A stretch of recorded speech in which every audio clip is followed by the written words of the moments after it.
இங்கே ஒரு டிரைவர் அவன் ஓனருக்காக வெயிட் பண்ணிட்டு இருக்கான். அப்போ டொடக்குன்னு ஒருத்தன் வந்து விண்டோ கதவை தட்டிக்கிட்டு இருக்கான். டேய் உனக்கு என்னடா வேணும், நான் டாக்ஸி டிரைவர்லாம் இல்லைங்கிறான். அவனுக்கு காது ஏக்கல விண்டோ மூடி இருக்கிறனால. என்னடா உனக்கு பிரச்சனை அப்படின்னு விண்டோ கதவை இறக்குறான். இறக்குன மயக்க மருந்து கொடுத்து படுக்க வச்சிடறான். இப்போ அந்த ஓனரமா வந்து ஏறுறாங்க. பார்த்தா அந்த மயக்க மருந்து கொடுத்தவன் தான் உட்காந்துருக்கான். அது புது டிரைவர்னால அவளுக்கும் அவன் யாருன்னு தெரியாது. அவனோட இன்ஃபர்மேஷன் மட்டும் ஒரு லிஸ்ட்ல அனுப்பியிருக்காங்க. அதுல அவனை பத்தின டீடைல்ஸ்லாம் இருக்குது. சரி இப்போ நம்ம ஒரு கேம் விளையாடலாமான்னு சொல்லிட்டு அந்த லிஸ்ட்ல வந்து அவனோட ஃபேவரட் மூவி சான்னு ஒரு மூவி இருக்கு.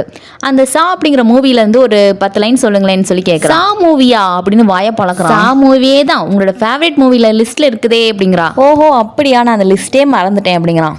சரி பரவாயில்ல, அம்மா உங்க ஹோம் டவுன் சிகாகோவான்னு கேட்க அவனும் ஆமா சூப்பரான பிளேஸ் அப்படிங்கிறான். ஆனா அந்த லிஸ்ட்ல பார்த்தா வேற இடம் போட்டிருக்கு. இவளுக்கு அதை பார்த்தனே கொஞ்சம் பீதியாகி வேகமா போய் அந்த போட்டோ எடுத்து பாக்குறான். அந்த டிரைவரோட போட்டோவை பார்த்தா அது வேற இவன் வேற.